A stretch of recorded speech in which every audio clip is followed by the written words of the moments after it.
Very good. Good morning, good afternoon, everyone. Thank you for joining the community call.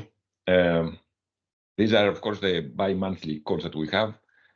It's supposed to be the second Thursday of every month, but there was a conflict with OTC, so we pushed this one week later. But the norm stays the same, the second Thursday of every other month, next one in July. So the agenda is pretty much the same as previous meetings. We have a general update about the section, the membership, some of the initiatives going on. In today's call, we're going to talk about Drillbotics, the competition of this year that is coming up, and Eric is going to give us an update on the work going on DWIS and the demo that we're trying to put together for October. Very interesting work. Then we're going to spend a few minutes looking at what events are coming up, answer any questions that you guys may have. And then we have a technical presentation from Jonathan Carney from an OV titled Under Pressure to Get the ECD Right. It's a very interesting presentation. It has to do with the importance of data quality and how we can make the right decisions based on the data that we have, good or bad. And that's going to take about 40 minutes, including the Q&A. And we're going to close at the end with very briefly, the main points. So these are the statistics, the numbers at the end of April, coming from the SPE website. The curve on the left is the cumulative numbers on an annual basis. So at the end of 23 are the December numbers, but for 24 we have the April numbers, so to speak. So that drop is a little bit misleading that we see here on the professional members and student members. What is more accurate to compare apples to apples are the two graphs on the right side, where we see year over year how we compare with the same month of last year. So we are slightly ahead on both professional and student members, in the order of 2%, 3%. It's not much of an increase, but it's nevertheless is on the right side. This is encouraging, but doesn't mean really that our work is done. There is work to engage the community and keep this participation up, and that will happen with the type of work that we're doing. The word of mouth, the webinars that we're trying to put together. It's the content really that keeps the membership up. Anyway, so these are the dry statistics, if you want. This is the same graph, similar graph that we see every month. Doesn't change really from month to month. The two main geographical areas where we have our members are Middle East and North Africa, and Gulf Coast. About the same size, those two big sections. And then, very nice, there is a growing community in Africa, which is the third largest section. They are the orange. I'm sorry, I don't know why the mouse is moving. And several smaller sections around. So this is very positive sign to see, the community growing globally, I would say. And now, after the election we had last March, we have representatives, if you want, reps, program chairs everywhere, including Australia, New Zealand, Asia, Africa, South America. So we have individuals that are the focal points that can work with the local SPE sections and with the universities, with companies, and try to raise awareness and bring in new members and publish essentially the work and share knowledge, which is the main point of the section, how to learn from each other and grow as a community. So I think the mechanism is there for that growth. we just need to take advantage of it. The distribution across the subsegments is not changing. Service companies have the lion's share of the membership, but we have also some independent, some oil operators, and few contractors as well. So could be better, could be worse also. So we are always trying to bring in, more people, practitioners, people that deal with the issues on a day-to-day basis, and balance this with, academia, with consulting, with OEMs, etc. Age distribution, I think overall is healthy as well. The bulk of our membership comes mid-career people. We have a good size younger people, not as big this section as the senior people, and that seems that we need to work on, to have more and more people coming in the pipeline to compensate for the people that are getting out. So we have work to do clearly here, as you can see. Anyway, so that's it about the membership. There isn't anything groundbreaking. We just need to keep attracting new people with the type of work that we're doing. On the Drillbotics initiative, this is something that most of you are familiar with. It has been going on for more than 10 years now. Fred has been leading it. Now we have Sasi and Enrique that are taking over. This year, we have 7 universities that participate. You can see here the names. We have divided them into groups where they do actual models or they do simulations, virtual work. So yesterday, Enrique set up the test, the demos, where all the teams are going to present their work, and the judges will be reviewing the actual demos. They have already read the reports. They have provided feedback to the teams, and the teams now, this is the last phase of the annual cycle. June 28 is virtual. The demo is from 7 o'clock to noon Houston time. So you can do the adjustment to see where you are in local time. 5 hours total.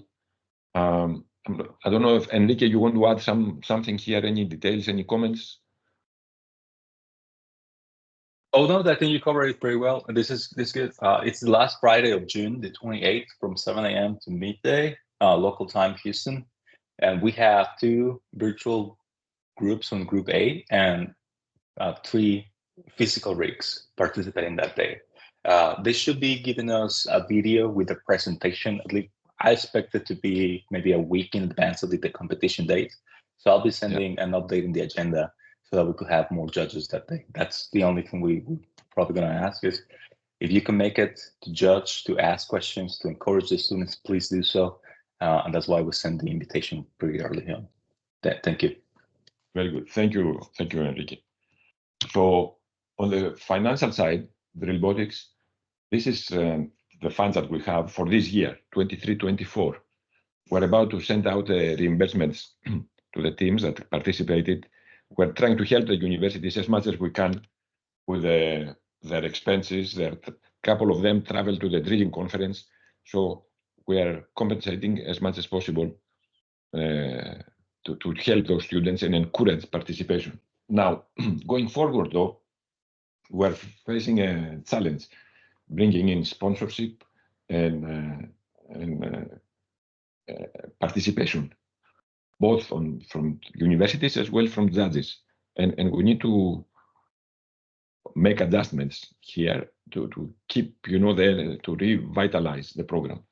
By adjustments, I mean, we're trying to approach operators to help, to ask them to support the program, and through SP as well, and have a more stable, sustainable funding, rather than every year, having to go out like begging for money.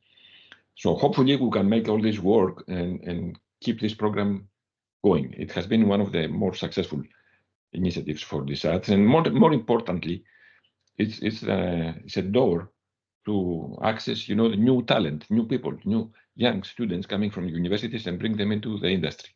It's very important, and expose them and mentor those guys and learn from them what they have to do to bring to the industry, new ideas, new ways of thinking, etc.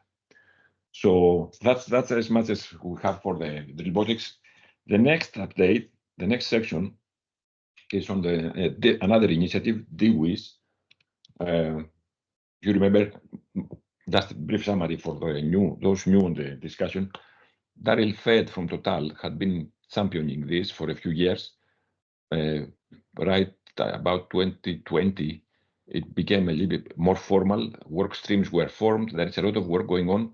Daryl stepped aside at that time. We introduced an advisory board that Matt is leading, and there are the work streams, for 3-4 different work streams that each one does a piece of the work. And today, Eric is going to give us an update about the demo that the team is planning in Norway, Norse, to put all this work together. So, Eric, I can be moving the slides. Just let me know. Yes.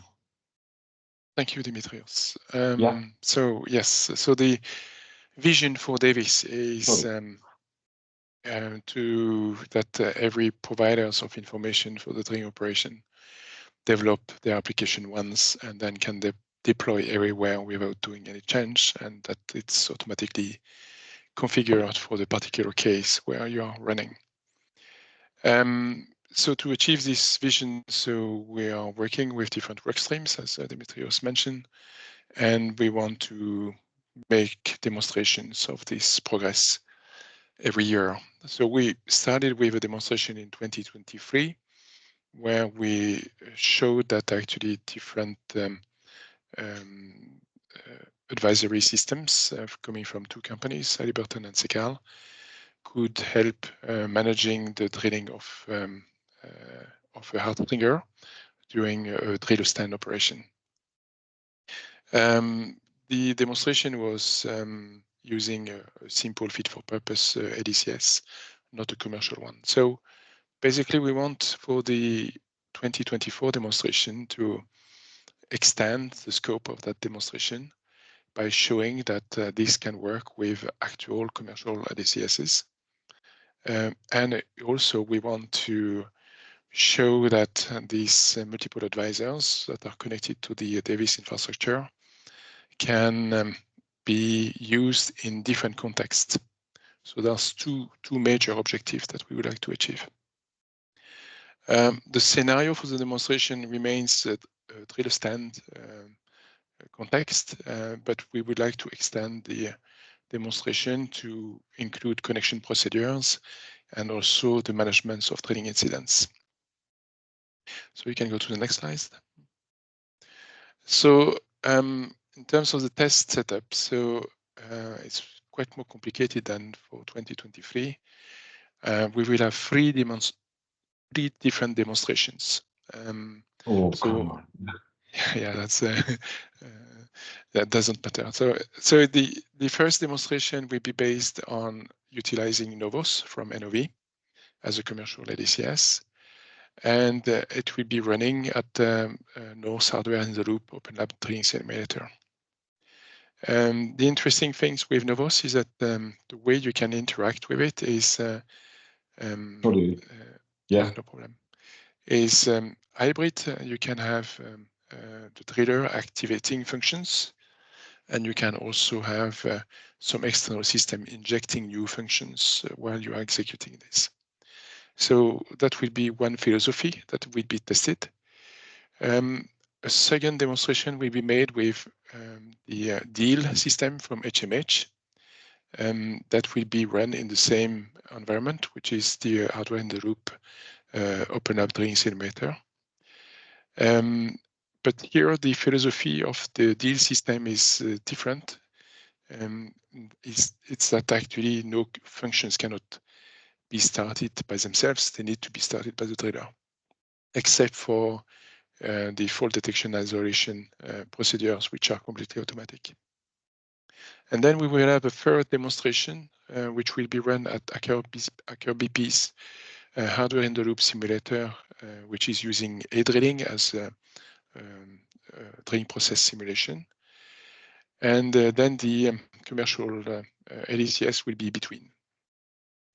Again, here the philosophy of between is very different. It allows a low-level interface with the drilling control system, and therefore we will be able to demonstrate a fully automatic scheduling of actions during the demonstration with between.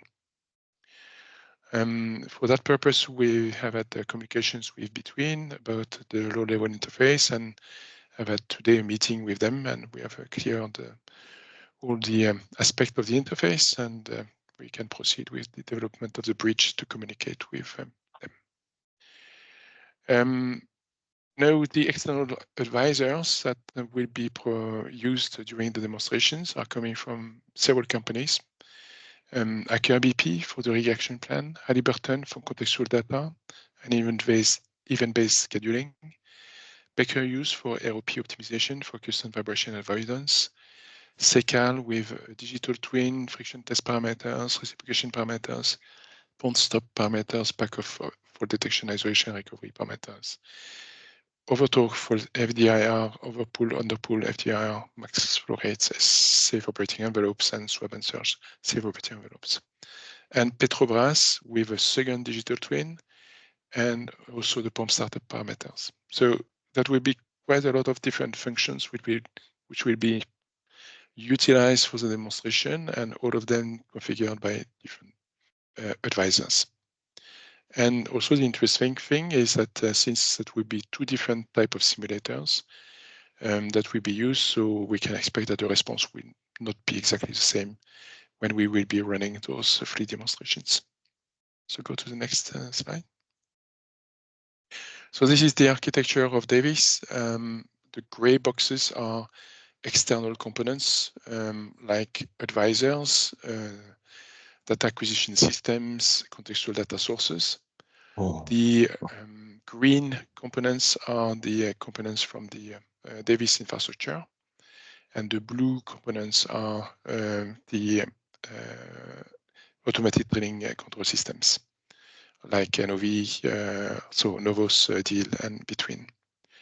So the central piece of the Davis architecture is the drilling data hub, which plays a role as a blackboard where all communication is happening, meaning that all the external advisors has only a single point of communication, which is the DT hub.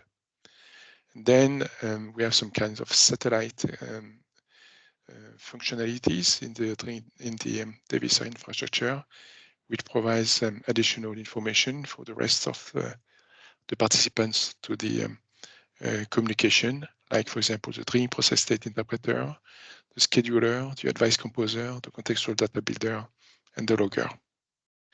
And then at the bottom, so we have bridges, which are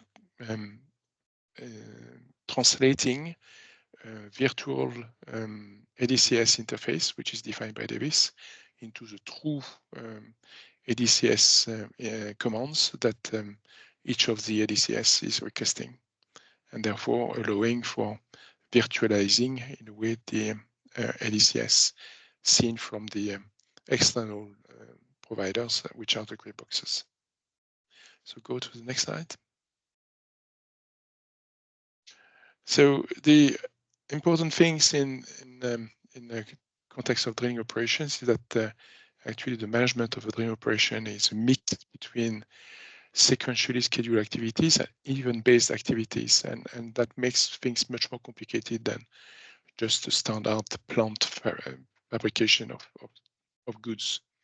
So, for example, a driller stand, you may have a description which is provided by the rig action plan, which is like going off slips, starting circulation, start rotation, tag bottom, drill, stop rotation, stop circulation, and go in slips.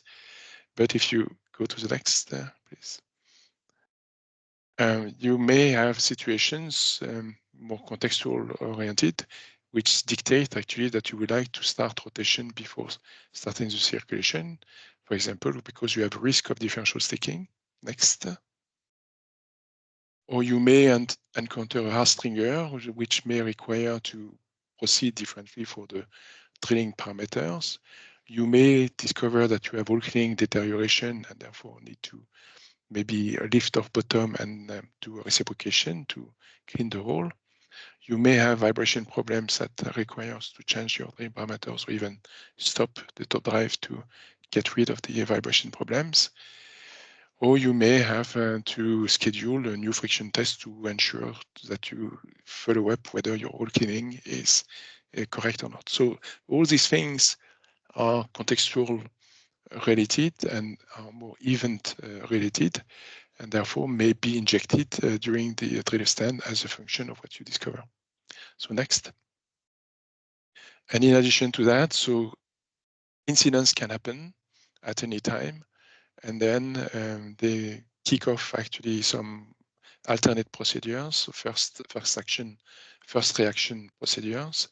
And then when these first reaction procedures are finished, you may have to continue follow up these first reactions with something to cure the problem, and therefore having this event-based type of events. And that's the type of things that we like to demonstrate during the demonstration in October 2024. So all this contextual adaptation and the reactions to fault detection, to fault detections. So next slide. So this depends very much on being able to interpret the state of the drilling process. And that's why one of those components that we have in Davis is called the drilling process state interpretation engine. It's a relatively difficult problem actually to address and to know what is the drilling process state. And we try to provide a common component which can be used by everybody on the call, or everybody on the Davis infrastructure. And this drilling process state interpretation is using these concepts of microstate, which describe basically the boundary conditions of the drilling process. There are well-defined numbers of microstates which are described. Each of the microstates can have 2 or 3 states. The definition of those microstates is given by logical expressions that utilize physical variables of the drilling process. These physical variables of the drilling process are usually not measured and need to be estimated by digital twins. And that's why we had 2 digital twins in the scope of the demonstration for 2024. And especially if we have multiple digital twins providing the information, so we can use sensor fusion to improve the reliability of the estimated values. And then we can utilize uncertainty estimations to calculate the probability that we are in one state or another of each of those microstates. This notion of using multiple digital twins to calculate the drilling state, the drilling process state, is also a good illustration that in the context of a drilling operation, cooperation is a beneficial element, and actually that the whole reason for Davis, which is cooperation, is actually a great benefit for the drilling operations. So next slide. So that's the plan that we have, and we are basically halfway through the plan, and we have all the first part, the DDHub, the microstate engine, which are more or less in place. And then we are focusing on the next elements, which are building the ADCS bridges and revisiting the composer and the scheduler. And also one important aspect is the contextual data, where we start to have a good data schema for the electronic regression plan. Yes, so next, I think that's the final slide. The conclusion for what we are doing is that if this demonstration is successful, so we will have a certain number of functionalities which are very useful for drilling operations, which we have been tested, and we will have several ADCS, commercial ADCS, which will be Davis compatible through the bridges. And we will have several external advisors which have been made Davis compatible as well. And as we see as the way forward after this demonstration, if successful, is that we would like to go on a test rig or on an actual drilling operation to show that actually this interoperability framework works properly, and possibly extend to tripping operations as well. That's all I had. Very good. Thank you, Eric. Any questions for Eric from anyone on the call? This is Robert. I'm sorry, Mark. Matt, do you mind going back to the slide on the schedule for me, just for interest? Other than that, I've got no questions. Thank you.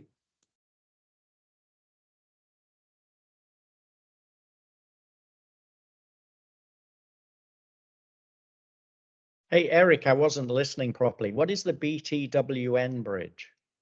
It's called, it's a company in Norway which is making an DSATS which is called Between. That was a project led by Aker BP to create an open source drain control system for one of their operations in Norway, and then they spawn a company which is commercializing this drain control system. Okay, thanks. Hey, I have another question. Just the other day, there was a presentation by Maury and some of his colleagues on what they're doing on implementation using the rig OS system from Neighbors. And I wondered how that would link with this. Is it just parallel, or is there some linkage between what Neighbors have with their rig OS that Halliburton is now using to put their system on? I can't answer to this question. I don't know the details, but from my point of view, so the Davis architecture should be able to connect to the rig OS from Neighbors, and if Halliburton want to use the Davis infrastructure to connect to any ADCS, then I guess it's easier to go through Davis than to implement things for every ADCS. And there is a very strong commitment of Halliburton for the Davis infrastructure demonstration that we have in October. So I guess this, they don't put all the eggs in the same bag, and they try to have the best way to go forward. Hans, go ahead, please. So I was just wondering, how much is there, sorry for joining late, but how much do we have the big directional drilling companies buying into DWIS, and how much do we have the big drilling, I guess, constructors of drilling rigs? So I was thinking Neighbors being one, and because the question before was exactly linking up the two, and I was, is there, can we see who signed up for the different projects? So you said directional drilling company, or you said drilling companies? I was thinking of the directional drilling, like here before, Yeah, when they're talking about Halliburton linking drilling. up. I thought that as a directional drilling company, and the other would be like Baker or Schlumberger, Yes, or Weatherford. Exactly. Let me go back to the providers. Yes. So in the providers, so that's on the second half of the slide. External advisors will be provided by Halliburton, Baker Hughes, Sekal, Aker Okay, BP, so and these are the Petrobras. so they're pretty much, at least those, I can see those two there are the DD, and then the others are Aker BP, I guess, is actually external. So that would be an example of rig constructor, I guess. Yeah. So we don't have directly rig constructor in the demonstration. On the other hand, we have providers of drain control systems who are part of that through NOV, HMH, and Between. Okay. But the drain contractors are not directly involved at the moment in the preparation of the demonstration, even though they are part of the Davis. And yeah, so we have because that's what is it right now. Robert van Kulenberg, who is part of the steering committee, and others also. Yes, sorry, because right now it was talking about a simulator is what it was interacting with, correct? all of this is for a simulation, so you're not. That's correct. At directly- the moment, we are yeah. not at the moment ready to go on a rig. That's what I put as the next step Yeah. for next year. Exactly. At the Okay. moment, we want to show that actually we can put software, for example, developed by Halliburton, and that the same software can run against Novos, Deal, and Between without any change and without any configuration. Thank you. Yes. Mohammed? Hey, Eric, interesting presentation. Quick question from my side. I'm not sure what you mean by microstate here. How does that differ from the regular state? Yeah, well, it's they are micro because they are small. In a way, so the point is that actually the whole drilling state is actually a very complex things, and what we notice is actually that what really dictates the state of the drilling process is the boundary conditions of 4 or 5 partial differential equations. And then these boundary conditions can be described or decomposed into what we call microstates. And these are actually what we are talking about. And we collected, I think, 76 different microstates. And each of those microstates are defined by a logical expression involving some physical variables. And this what we call microstates. And if you combine that, then actually you have all the possible state of the drilling process, including the abnormal states. So that's also one important aspect that we wanted to cover, that the description of the drilling process is not for only normal conditions, but also for abnormal conditions. So if you want to dive into this, so there is a paper which has been published in the March conference in Stavanger, so about 1 year ago, 1.5 years ago. I can put in the chat the SP number of the paper, and you can look into this. Appreciate it. And just one more question from my side. On the sensor fusion, you mentioned sensor fusion. Is DWIS just basically providing like the provisional framework, or are we actually looking at defining some maybe common use cases for how the resolution of multiple sensors or multiple data points are going to take place? Like, is it more the Right. details of the sensor fusion, or are we just talking about like a framework or a placeholder to support that? Yeah, so it's first of all, it's a very dedicated sensor fusion for the purpose of addressing this microstate. So the description is it's put into a paper which is submitted for the SP journal. I don't know yet whether it will be accepted or not. If it's not accepted, so that will be put available in the white paper afterward. But this is not a general purpose sensor fusion for any kind of signals. This is a sensor fusion for the purpose of the microstate description. But what we do is we develop the whole microstate interpretation engine. There is a reference implementation which is available on GitHub. And the idea is that anybody can use that reference code to either use directly the code for themselves or duplicate the code and own what they want actually to provide as a service. So in a way, as a part of Davis, the only thing we do is to develop the method, give examples, and then when it comes to building the true pieces which will be used at the rig side, that will be left to the commercial actors actually to pick up what we have produced and use them and maintain them and enhance them, of course. Understood. Thanks. Okay, Matt? So in terms of the greater DSATS community, how can we help raise visibility? What can we do, right? I mean, I assume the reason that you're presenting this is you want us to be there for the demo. How do we sign up for it? How do we stay tuned and watch the progress on this? Yeah, so there is a Davis website. We can put that also on the chat. d-wis.org. And there we publish regularly every week the news about the work of the work streams.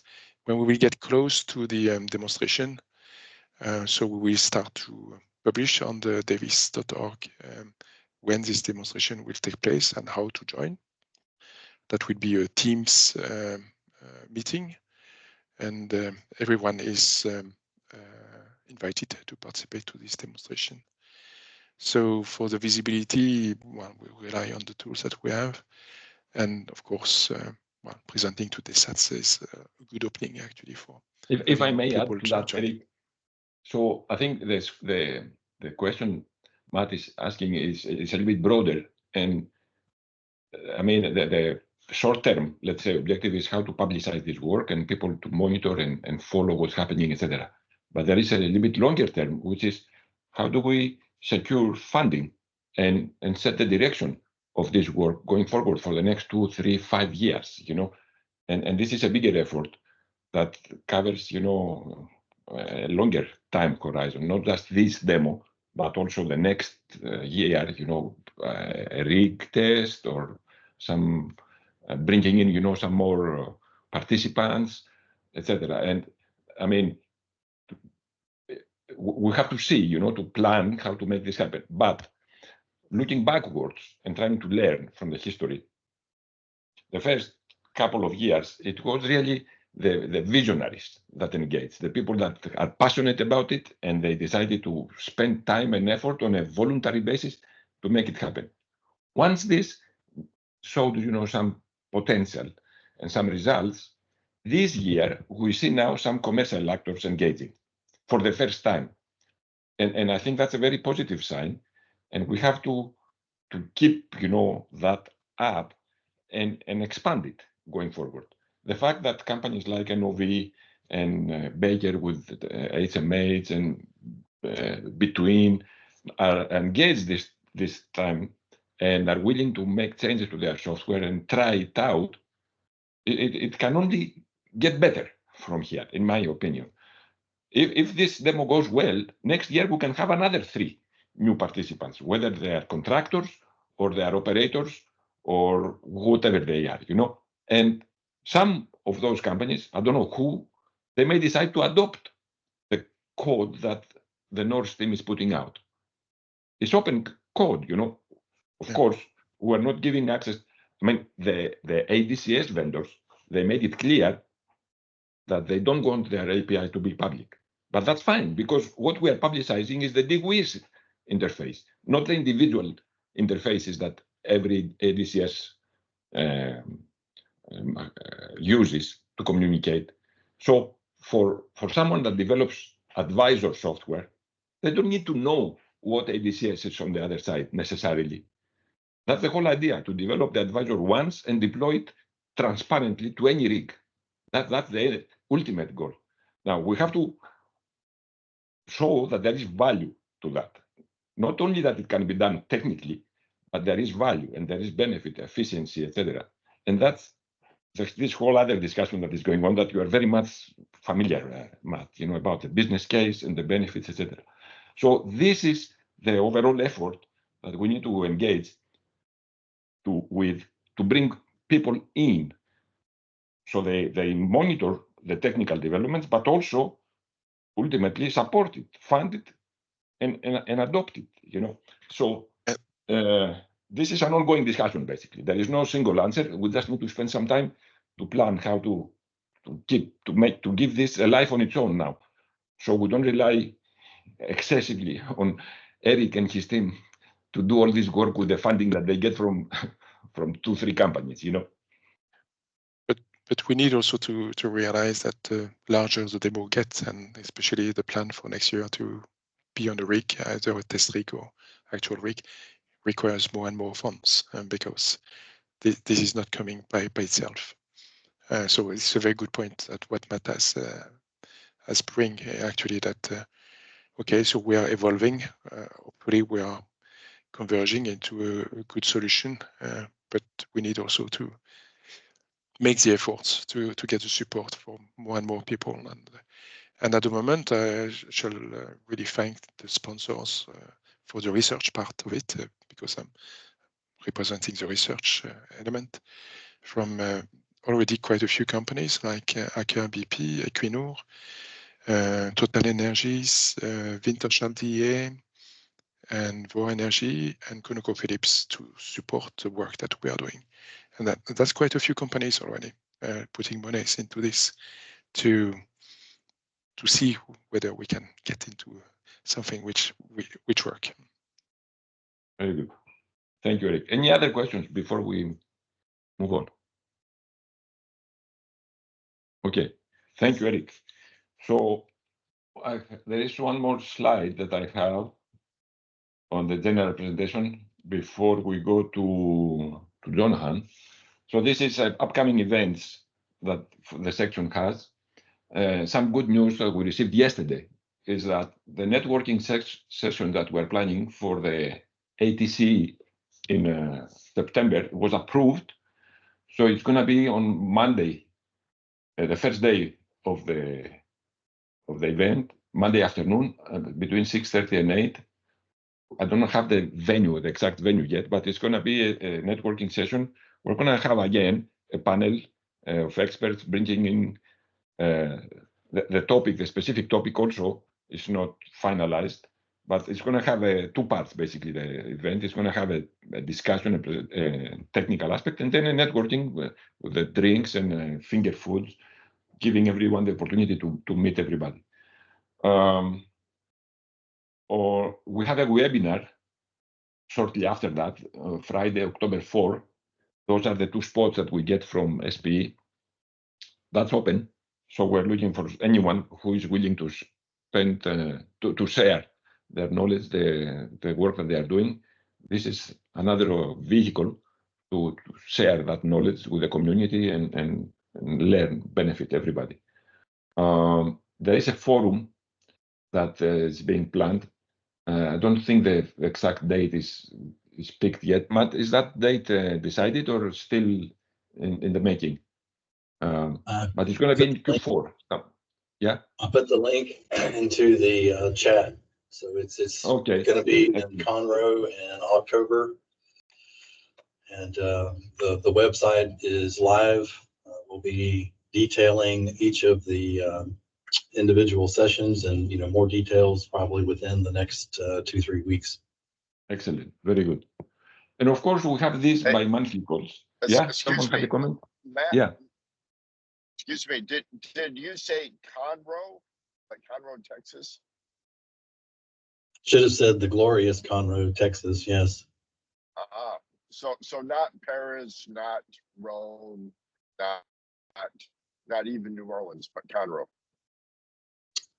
Yes, we wanted to make it convenient for companies to come to Houston and participate. So, I mean, this one already has substantial international participation.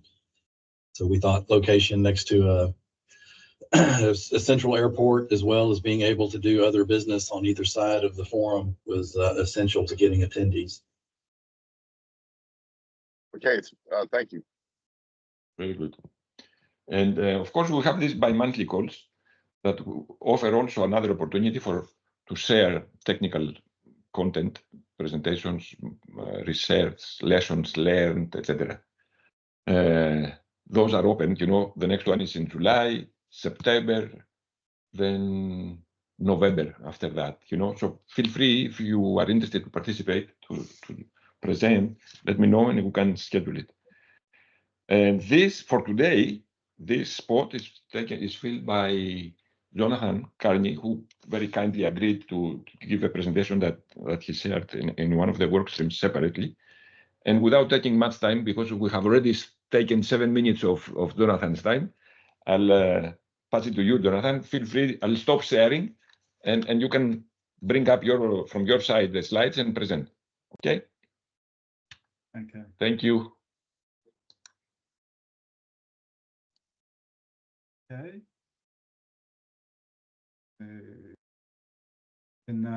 Can you see the screen, the presentation? Yeah, it's up. Just messing around my screen real estate there. Okay. Very good. First of all, thank you for having me. So it's a great moment to interact with the DSATS community and be able to, hopefully give something back in these next few minutes. My name is Jonathan Carney. I work as a technical business development manager for NOV Inc., primarily with downhole broadband solutions. Wired drill pipe, which is the backbone of our surface, is something that DSATS has been involved with for quite a while. In fact, I remember 2016, I think it was actually when the DSATS started, and John McPherson was writing these articles with the JPT. I think that was one of the points that moved me away from AAPG and petrophysics and into drilling engineering and rig automations and digitalization. So I guess it's quite cool to see how these seeds that were planted when DSAT started have moved us into where we are today. I presented this at the Verification and Validation Committee, and I guess I'm here as a representative of that side of DSATS. We're a relatively new committee. There's a lot of variables to consider with verification and validation, and I'm going to talk about that, model, like calculations and models and how it works in the field. But we have to consider that it's been condensed into what was a 15-minute presentation, and I'll probably explain out some of the slides to fill it out a bit. But the presentation isn't a complete workflow. It's an exercise in demonstrating the importance of verification and validation feedback loops in drilling systems automation, and collaboration across multiple vendors and how that's improved drilling systems automation, which ties into the presentation that Eric just gave. So here we're focusing on the importance of verification and validation, current challenges, and looking at building best practices. So I'm first going to share a slide from one of the early meetings. This is from Radicha. In this verification and validation committee, I think the incentive to learn from AI software methodologies primarily, although we are looking to branch out into other industries and learn from them. And I think that this increased awareness and understanding of how the other industries work and then develop and grow, especially ones so successful as AI companies and software companies where they're developing rapidly and deploying rapidly. I like to think that this is key to us in drilling and well construction, in developing strategies that will deliver efficiently and peacefully for the workforce.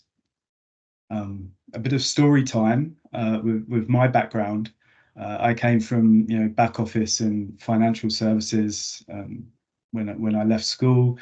After crash number one in 2005 or 6, I went off to university and studied geology, hoping for a more secure career in oil. I think 2 or 3 economic crashes and downturns later, that's taught me to be very adaptable. As I just explained, I've moved from petrophysics into drilling engineering and digitalization and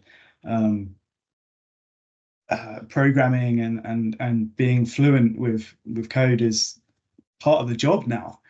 And learning these new skills and having all these experiences in different positions around the rig, from intervention to building models to running mud and cement, which is where I found my feet. You notice that you can get the same data many different ways from many different people in many different coveralls from different companies, and even more if you go between the rig and the beach. This is perhaps something that we've covered in the drilling data quality uncertainty papers. Now, do we think that, say you get 4 measurements, and we're going to look at ECD today, do we think that they should be the same? Does everybody who uses these know that they're not calculated in the same way? And I guess that's where we're going to go from here. So I'm going to talk about ECD calculation, how we get the data, and how we use it downstream, and some sort of lessons learned where we've had a combination of different technologies on the rig. So there's 3 instruments here, and these are pretty critical to finding or calculating your ECD. The definition of a good sensor is that we should have something that is sensitive to the property that we're going to measure and insensitive to other things that are encountered in its application. A measured property should not be influenced by its environment. Excuse me. And it should produce a signal proportional to the change of its measured property, right? So this is a simple path towards being predictive and automating in the industry. But how many of those do we actually have in the operation? We're stuck with tools that we've had for a very long time, and there's very good reasons for that. We know how to use them, we know the trends, we know the character, but new things are coming in all the time, right? So from top to bottom here, we've got a rotational viscometer. This is the industry standard, been around for a long time. Rotational viscometers measure torque required to rotate a cylinder at specific speeds, and this directly provides viscosity and yaw stress. And then we plot this and calculate our ECD. Pipe viscometers, so just below, this is the NOV deliver this instrument, although it's been delivered in a variety of different costumes and companies, but it's a pipe viscometer. Okay, so the pipe viscometer measures a pressure loss due to fluid flying pipes, and then indirectly from that you can infer rheological properties of the fluid. So here's just 2 ways of getting rheology. Then the bottom one, this is what I'm working with now. This is wire drill pipe, and along wire drill pipe, the drill pipe becomes a network. We have a long string measurements, temperature and pressure, reading ECD, and then we connect that with the bottom hole assembly ECD from the MWD, LWD. The reason I've color coded these is because one is measuring ECD downhole in a downhole environment, and then the 2 above are measuring rheology and then going to ECD, right?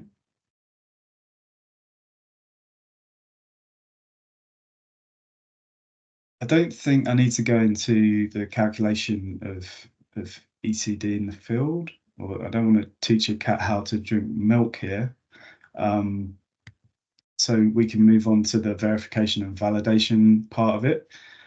This is the fault tree analysis methodology that we've used quite extensively, or I've seen at least used quite extensively across the committees.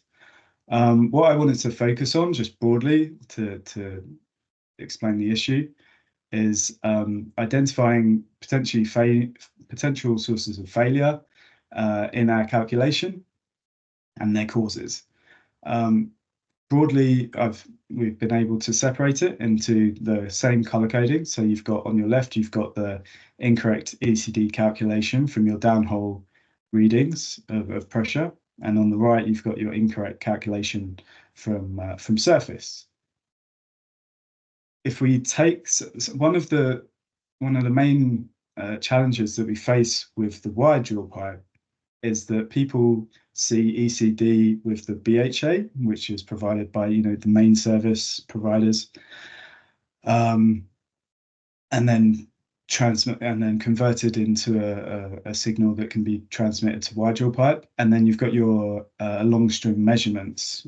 We typically have 4 or 5 long string measurements going up into the shoe, and then we have linear projections between them because obviously connecting to the TVD of the BHA, and then the measured depth along the hole from the ASMs. The ECD, what we find here is that the ECD calculation is a combined effect of the multiple interacting agents. So each with their own goals and behaviors and data. And this complexity requires either a comprehensive and systematic approach to the model maintenance. So you could have a person sitting there, simulate like they do when you plan a well. You tend to have simulation points, key points in your drilling progress. Or you have something that's automated. For each of these courses, when we're deploying wide drill pipe, as I said, we're always being forced to ask ourselves, why? Why is it different? Why is ECD different here? And the result has been the resulting method and lessons learned have been a product of these discussions that we've had. What's been really interesting is we tend to talk about a lot of variables in the calculation, like input error, even fat-fingered things. But physical interaction of like the downhole environment, you know, say cuttings on a measurement of ECD from ASM, or we tend to put it under sample error on its own surface of fluid, like maybe you've got sag in a carp, or your sampling position is wrong, or maybe you're watching three rigs from a remote center, and one of those rigs has a sampling point at the sand traps, and one of those points has a sand trap right out of hole. But then for the engineer who's sitting observing these measurements, it's very hard for them to understand the environment that their measurement is coming from, right? So in actual drilling operations, complex wellbore geometries, turbulent flow conditions, the sophisticated and computational models that Eric was talking about earlier, and layering up digital twins. This is probably a, a route to success.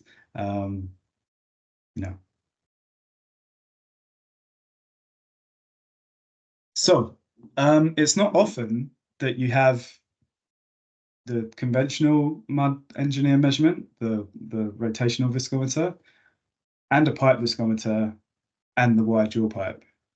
And it certainly is quite unusual that we get all of this in a package that talks to each other. We are, when I made this presentation, it was just one rig, but we're now on several rigs where we have a digital ecosystem that's all connected through the main, our main provider. So it's NOV, but it could be anyone.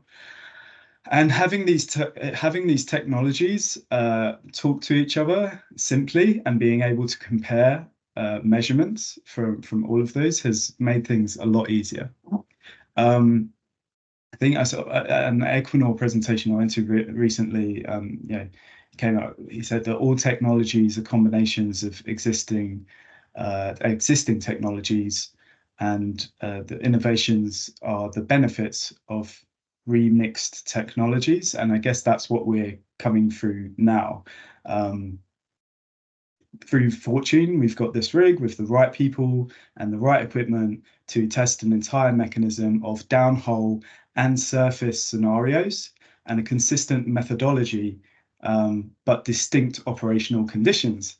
And this allows us to sort of zone in on the key input parameter that's causing the delta between modeled, measured, and actual. I guess when we presented to the verification and validation committee, we started talking about scenario testing on surface, creating realistic or hypothetical scenarios to test how well systems performs before, during, and after drilling. Again, this is what DWIS are moving on to. So nice nice link up there. But what I want you to think here, you have the picture in the bottom right. This is our downhole broadband network. On the top right is our doors system. So this is the, hang on, just mute this dude. Yeah. On the top right is the doors system. So the primary objective of this was to find a way to verify and validate our measurements of the fluid and understand our downhole environment with enough certainty so that we could do automated mud mixing. This has been a dream for a long time, but there are so many factors that, well, I might touch upon later, but it's complicated stuff, especially if you want to get it right all the time, which is quite important when you're dealing with a primary well barrow. In the middle is a sort of layout of the land, and as I said, this is actually available on a rig in the North Sea. The mud company or the service company that we're working with here have been very forward-leaning with the new technology and utilizing the downhole measurements with their own model, and I like to think that they're benefiting from it. I don't know if they'd say it to my face, but I like to think that this downhole data is benefiting their system as well. And I really like what they're doing, moving into that space. The key points that we're focusing here are integration of all the rig systems and providers, integrating all the digital apps and models with the same downhole sensors, making sure that they know the environment they're working in. On the automation side, as I said, it opens up the opportunity for measurement of the fluid property and then verification of that, and then verification and validation for any additions and treatments. And then something that's really cool and a place that we're probably lacking behind a little bit is reporting. So we still get the reports sent out midnight, and we have this shared report that we all contribute to, and that's very good. I know that there are movements to digitalize and in that environment, but I really think that having a continuous reporting, a place where nowadays, like a Power BI dash, you can just go in and click and you can see the up-to-date inventory and logistics, and continuous reporting is probably an area that we're going to be able to realize very, very soon. And this is going to improve consumption and performance and overall understanding of the environment, right? So instead of getting frequent measurements reported once a day, you're getting it live. Okay. Just click. So what are the typical errors that we've seen, and how should they be handled? This is a joint approach. Everything here in this presentation is my own, right? So nothing is special to one operation. It's all very broad. But we tend to start. We have this sort of flow process now that works pretty well. We start with operational parameters and ensure that what's used for surface calculations matches the real-time operations. With real-time reporting, digital reporting, this is a lot easier for the guys on the beach doing their calculations. But misalignments here is the most obvious error in ECD estimations, right? So the square is the action, and that is to verify, adjust input parameters as necessary, and align with actual drilling conditions. A caveat of that is that you need to verify and adjust your input parameters, right? We don't just adjust the input parameters so that the model matches the downhole, because then we don't understand the source, and then we could be sort of getting ourselves into an echo chamber, which we've seen happen before. So the wire drill pipe and ASM sensors are key to verifying here. They're monitoring the pressure responses, one of the big things is making sure that it's monitoring the pressure responses. Yeah, not the physical interference of cuttings, although that does, you know, tell you something else. Then we've got the rheological model verification. This is significant. If there's consistent discrepancies, this could indicate that the rheological model that's been used for the surface calculations doesn't accurately represent the current fluid behavior downhole. Again, you know, big three service companies, and there are other companies that have these rheological models, and making sure that you're selecting the right one. It's not always a given, and you know, there are some companies that don't even change it. They just stick with the trend, right? But it's important that we know that. Yeah. So the typical way to deal with a rheological model is performing additional rheology tests on fluid samples. That's easier said than done if you're, you know, if you've got a mud engineer. We've got some guys from the US on the call. If you've got a mud engineer who's not at the rig site, perhaps you've got in the North Sea, we have a lot of cross-trained engineers. So, you know, if the steady drilling, the mud engineer might be doing something else. They might be doing their reporting. You know, that takes a few hours away from the day.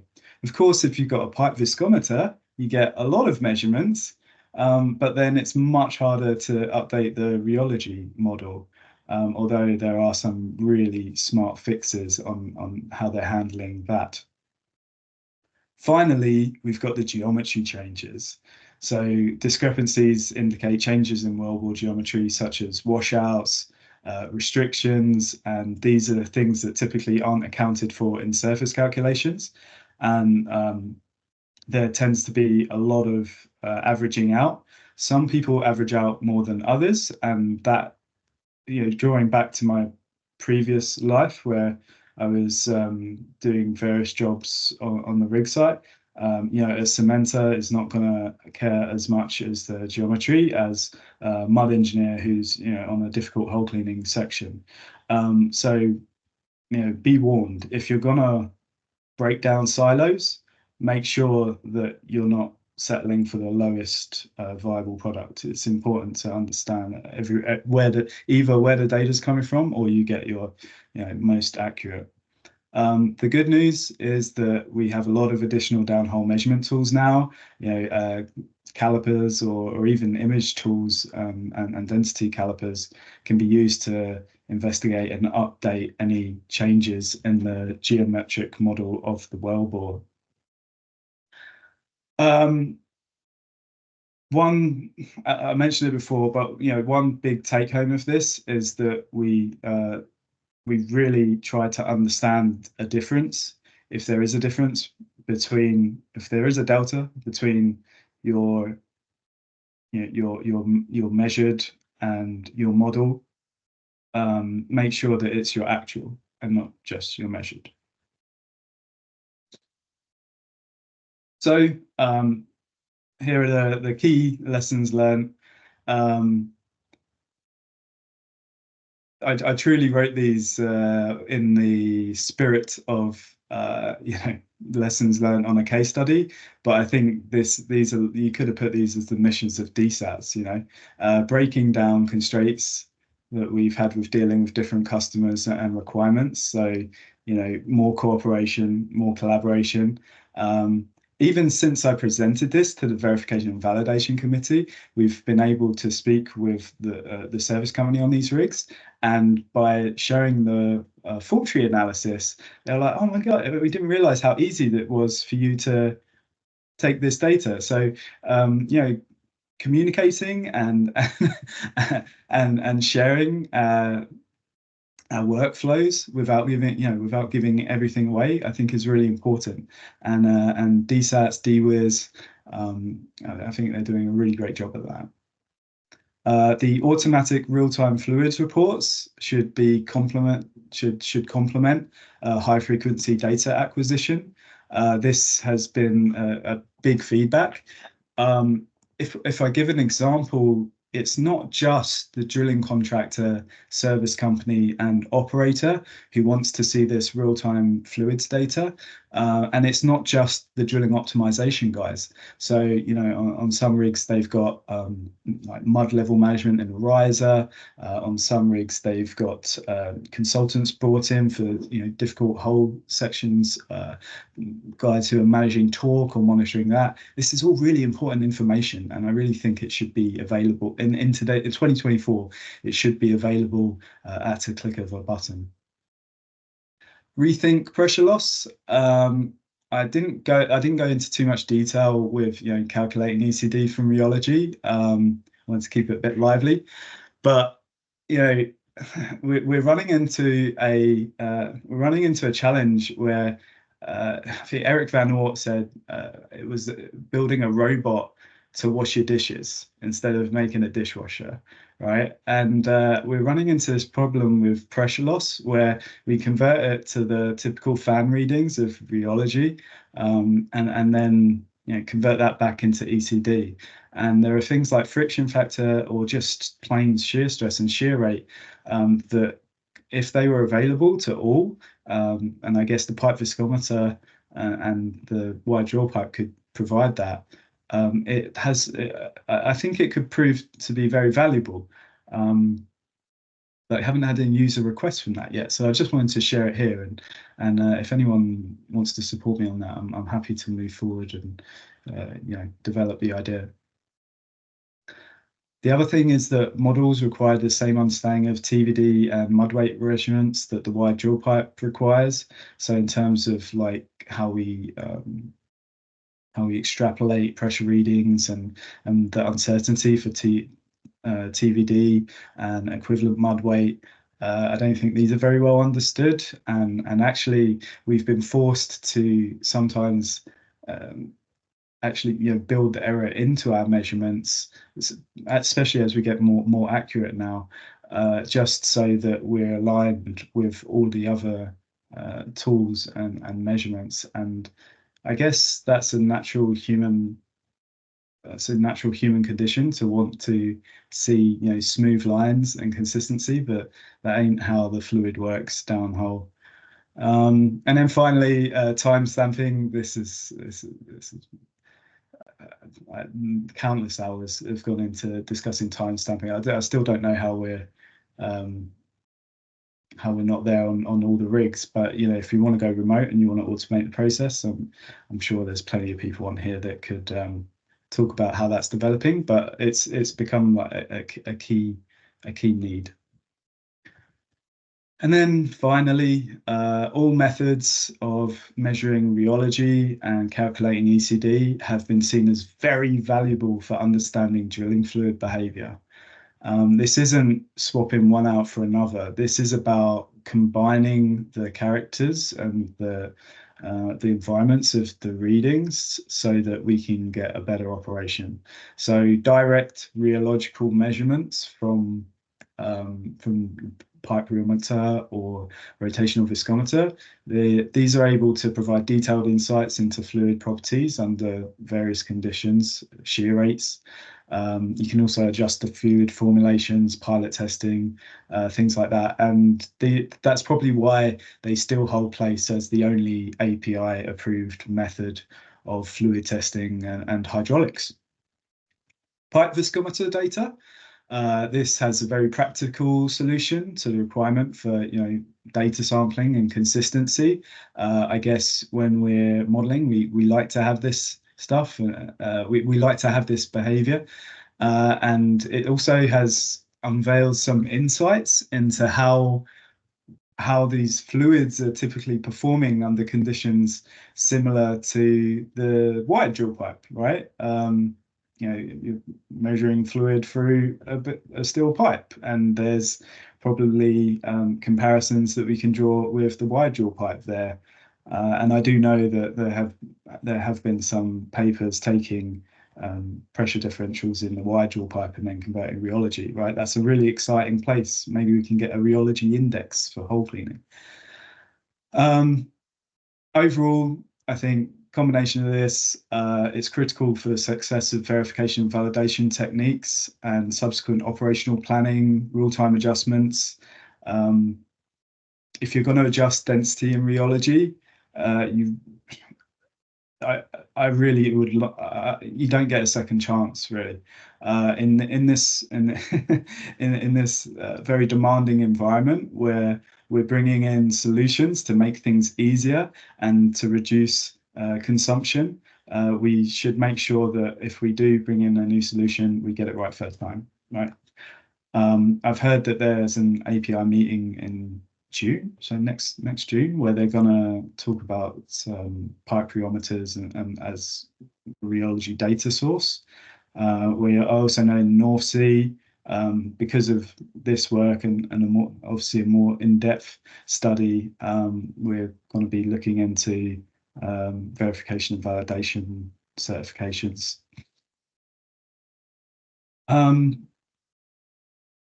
Yeah, so the tagline here is automation does not just require more data, it demands data that understands the world that operates in, and I think that is that has been a key delivery from DSATS. So thank you.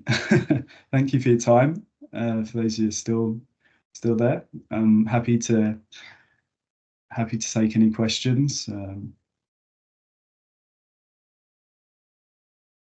Thank you, Jonathan. We have a few minutes left for a few questions, if anybody wants to follow up. I just put a comment in the comments there that actually the father of that slide showing the robot comparison to the dishwasher is Walt Aldred. Was it Walt? So okay. He's the originator of it. Very good. Very good. Eric Van Oort gets a lot of credit already, so credit's due. He's taking credit for someone else's slide. Yeah, I think I just saw it in a paper and then I connected it with his name. But yeah, very good. Thank you for clearing out. Yeah, I mean the whole point of the slide is if you just use robotics, you don't get an efficient solution. And if you step back and then look at the system and what is the system trying to accomplish, what's the goal of the system, then you come up with a box and water jets and a heater. So yeah, it's a good example of redesigning or designing from scratch a mechanism that meets the system requirement. Yeah. And you know, I touched upon it. I didn't want to get too controversial here, but I think that might be something that we look into as we're trying to manage the rheology and the density of the fluid. There are definitely other ways. You wouldn't design it the way it is today, right? So there's an interesting discussion there. Yeah, Harold's just asked you a question in the chat. Yeah. Oh, sorry. Let me can stop sharing.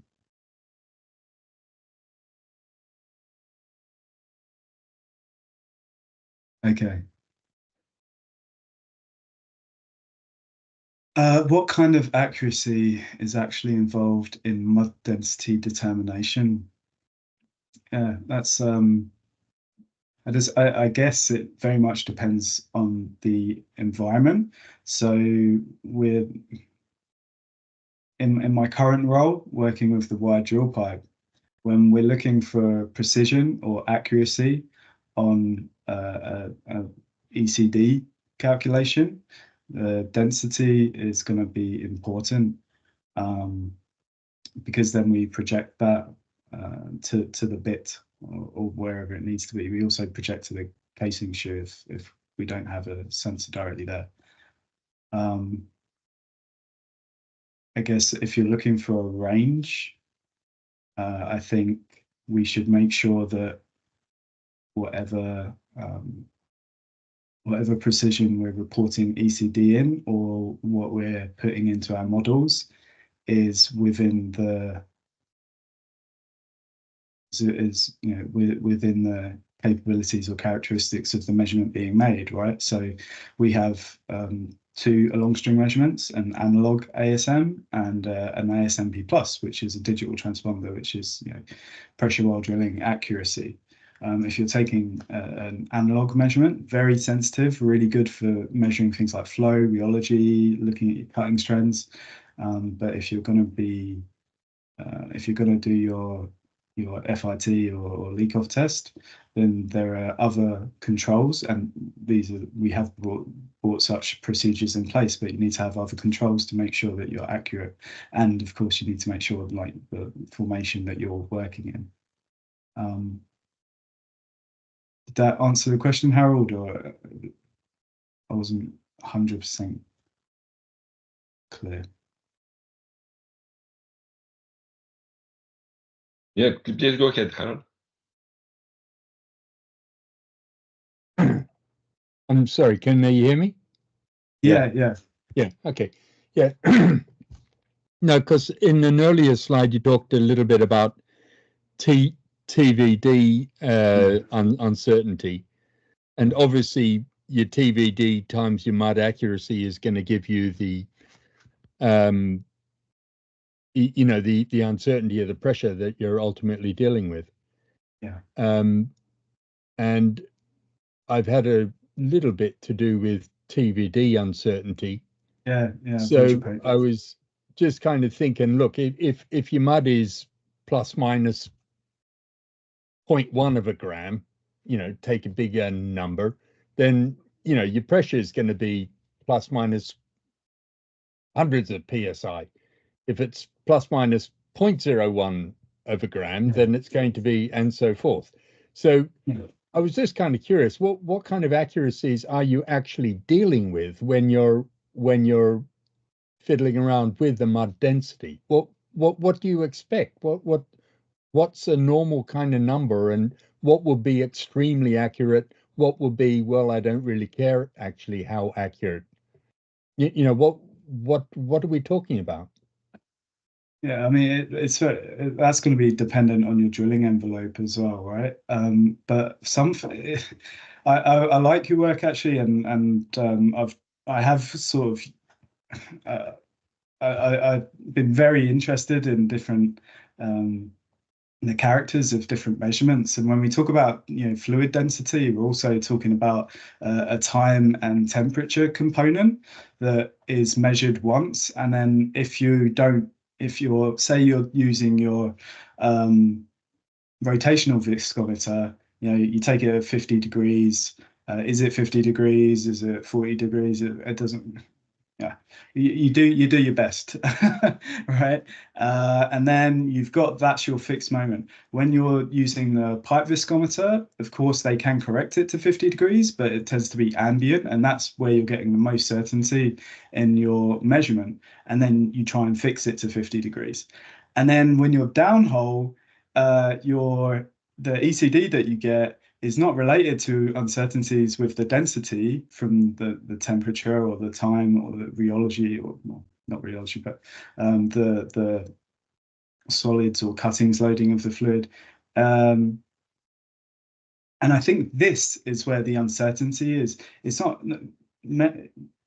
getting precision on your density measurement is one thing, but it's making sure that you have all of the other factors involved in creating an accurate density.